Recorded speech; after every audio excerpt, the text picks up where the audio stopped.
Pour rien au monde, je n'aimerais à ma mort descendre dans le tombeau où gît Hugo. Mes restes non augustes, je les veux nébuleux comme l'azur, légers tels de vraies plumes d'oiseaux, aussi aériens que possible. Et non pesants, sévères et institutionnalisés, à l'égal du granit taillé pour recouvrir les défunts académiques. Je veux parler de ces rois momifiés, dépossédés d'eux-mêmes, livrés à l'histoire. Ces trop grandes statues n'ont plus droit à l'intimité des humbles.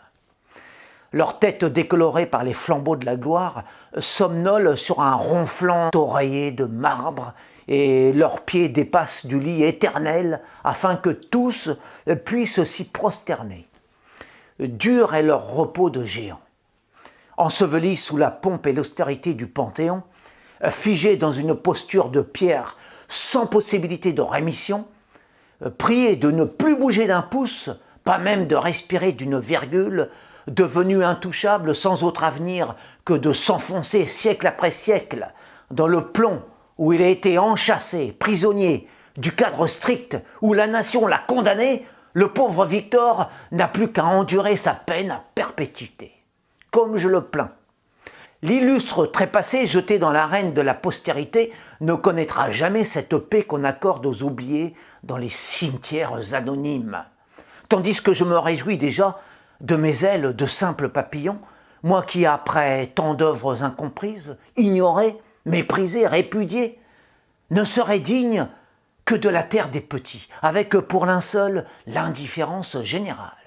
Mon nom sur la stèle n'aura point la lourdeur de ces lettres d'or gravement gravées sur l'immortel monument de Paris où réside avec rigidité le génie français. Moi, Isara, dans ma sobre sépulture, je jouirai sans concurrence de l'apesanteur que permet l'humilité des inhumés.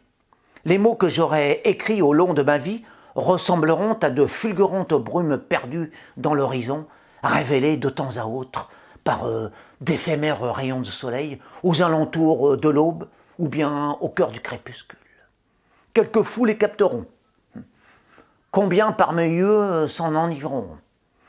Loin des artifices d'ici-bas, je brillerai au fond de mon trou comme une étoile solitaire.